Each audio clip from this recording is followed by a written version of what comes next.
পুরানো ঢাকার খুব সুন্দর দৃষ্টিনন্দন স্থাপনা হলো এই রোজ গার্ডেন।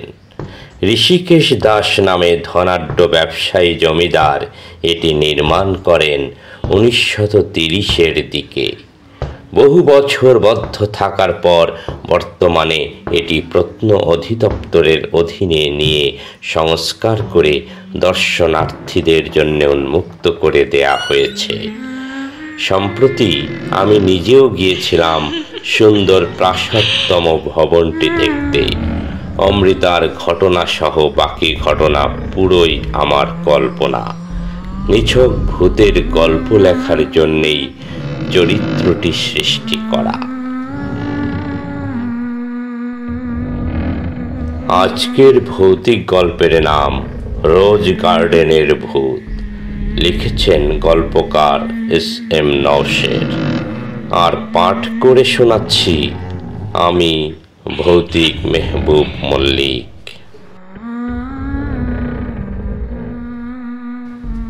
ঢাকার পুরনো শহরটা এমনিতেই রহস্যে মোড়া। KM Das lane, Tikatuli. সেখানেই দাঁড়িয়ে আছে অদ্ভুত সুন্দর এক প্রাসাদ, নাম রোজ গার্ডেন।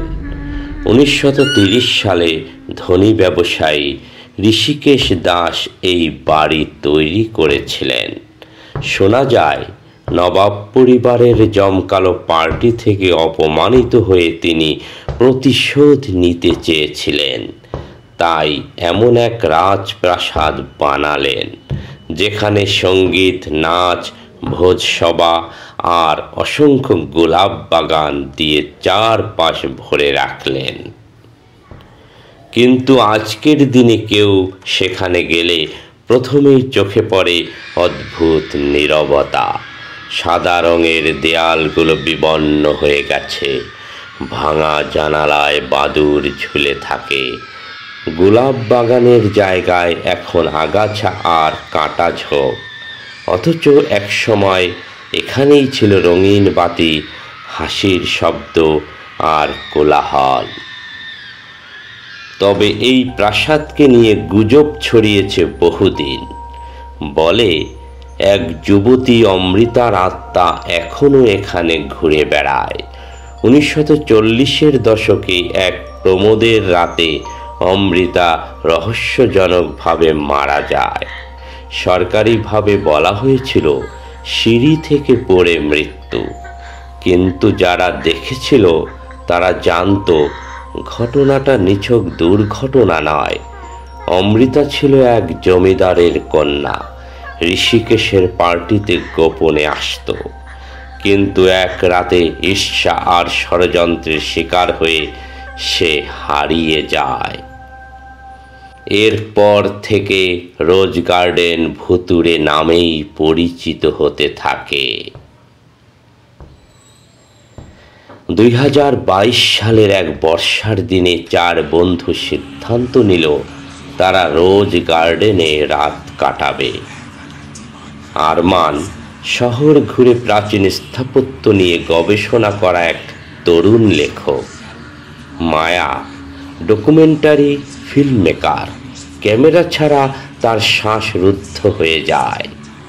সায়েদ অ্যাডভেঞ্চার প্রেমী, ভূতের অস্তিত্ব প্রমাণ করতে চায়।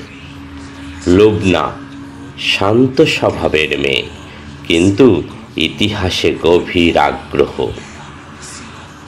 তাদের লক্ষ্য ছিল ভূতের সত্যি মিথ্যা যাচাই করা, সেই সঙ্গে রোজ গার্ডেনের অদেখা অংশগুলো ক্যামেরায় তুলে ধরা।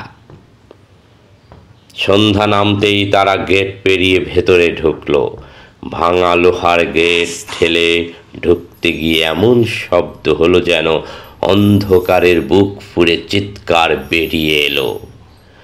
ভেতরে ঢুকেই মায়া ক্যামেরা চালু করলো। লেন্সে ধরা পড়ল অদ্ভুত কুয়াশা। সিঁড়ি বেয়ে উপরে উঠতেই হঠাৎ ঠান্ডা হাওয়া বইল, অথচ জানালাগুলো সব বন্ধ।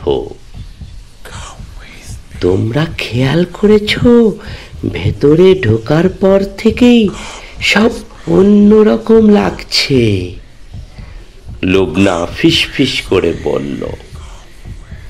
আরমান মৃদু হেসে জবাব দিল, মনস্তাত্ত্বিক ব্যাপার। ভূতের গল্প শোনার পর মস্তিষ্ক নিজেই বিভ্রম তৈরি করে। কিন্তু কিছুক্ষণ পরই ঘটনা বদলে গেল। উপরে উঠতেই হঠাৎ পিয়ানোর শব্দ ভেসে এলো, অথচ চারপাশ অন্ধকার, ধুলো আর ভাঙা কাঠ।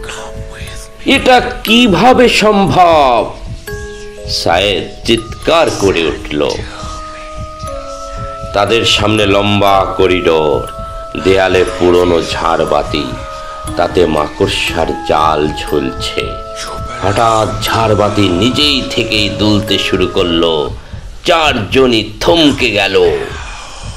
তারপর করিডোরের শেষে তারা দেখতে পেল একটি সাদা পোশাক পরা মেয়ের অবয়ব, মুখ অস্পষ্ট, কিন্তু চোখ দুটো ভয়ঙ্কর লাল। ধীরে ধীরে সে হাত বাড়ালো, যেন কাউকে ডাকছে। লুবনা শিউরে উঠল, এটা কি অমৃতা? অবয়বটি এক মুহূর্তে অদৃশ্য হয়ে গেল, কিন্তু দেয়ালের ফ্রেমে টাঙানো পুরনো ছবিগুলো একসঙ্গে কেঁপে উঠল। মায়া ক্যামেরা ফ্রেমে ধরতে গিয়ে দেখল ভিডিওতে মেয়েটির মুখ স্পষ্টভাবে ফুটে উঠেছে, অথচ খালি চোখে কিছুই দেখা যাচ্ছে না।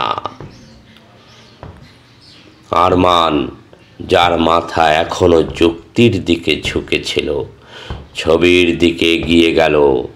সে খেয়াল করল একটি প্রতিকৃতিতে অমৃতার মতো এক মেয়ে বসে আছে। ফ্রেমের নিচে লেখা, অমৃতা 1939। হঠাৎ সেই প্রতিকৃতির কাঁচ ফেটে গেল। ভেতর থেকে মৃদু কণ্ঠ ভেসে এলো, আমি ন্যায় চাই, আমার মৃত্যু দুর্ঘটনা ছিল না। চারজন আতঙ্কিত হলেও পালালো না, বরং তারা ঠিক করলো ঘটনাটির রহস্য উন্মোচন করবেই। রাত 12টার দিকে তারা বাড়ির পশ্চিম দিকের পুরনো করিডরে গিয়ে একটি লুকানো দরজা খুঁজে পেল। দরজার সামনে অদ্ভুত প্রতীক খোদাই করা, একটি গোলাপ আর তাতে রক্তের মতো দাগ। সায়েদ লোহার রড দিয়ে ঠেলে দরজা খুলল। ভেতরে অন্ধকার কক্ষ। টর্চ জ্বালাতেই দেখা গেল মেঝেতে শুকনো রক্তের দাগ, আর এক কোণে ভাঙা সোনার চুড়ি। লুবনা সেটি হাতে নিতেই চারপাশে করুণ কান্নার শব্দ শোনা গেল। দেয়ালে হঠাৎ লেখা ফুটে উঠল, আমাকে ঠেলে ফেলা হয়েছিল। মায়া কাঁপতে কাঁপতে বলল, অমৃতাকে হত্যা করা হয়েছিল, সিঁড়ি থেকে ফেলে দেওয়া হয়েছিল ইচ্ছাকৃতভাবে। হঠাৎ চারপাশে বাতাস ঘূর্ণিঝড়ের মতো বয়ে গেল, আলো নিভে গেল। অমৃতার অভাব আবারও দেখা দিল, এবার আরো স্পষ্ট। তার গলা রক্তাক্ত, চোখে ভয়াবহ শূন্যতা। আমাকে মুক্ত করো, আমাকে মুক্ত করো।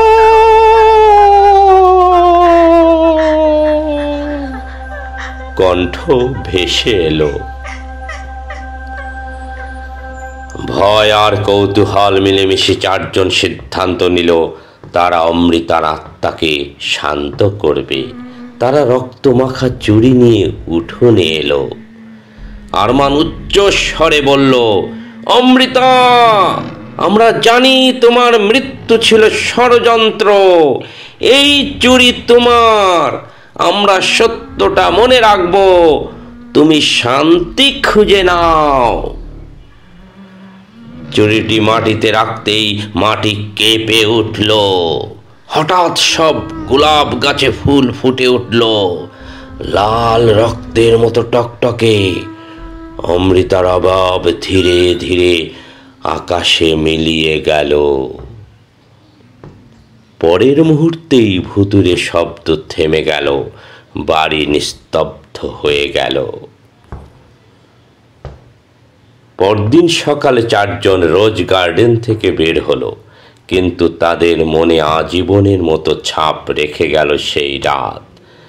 আরমান ডায়েরিতে লিখল অমৃতার জন্য, গোলাপ বাগানে আজও রক্তের দাগ, নিভে যাওয়া প্রদীপে জাগ, ছাই চাপা ব্যথার আগুন, অনন্ত বিদিশার নিরাশার ফাগুন, হাসির আড়ালে লুকিয়ে চাপা ক্রন্দন, তবু অমৃতা রয়ে গেলে অনন্ত রাত্রি জাগরণ। তুমি আর নেই, তবু রোজ গার্ডেন কাঁদে, প্রাচীন দেয়াল ফিস ফিস করে গোপন গান। শান্তি খুঁজে নিও অদৃশ্য প্রিয়তমী, আমরা ভুলব না তোমার রক্তে লেখা অভিমান, তোমার রক্তে লেখা অভিমান।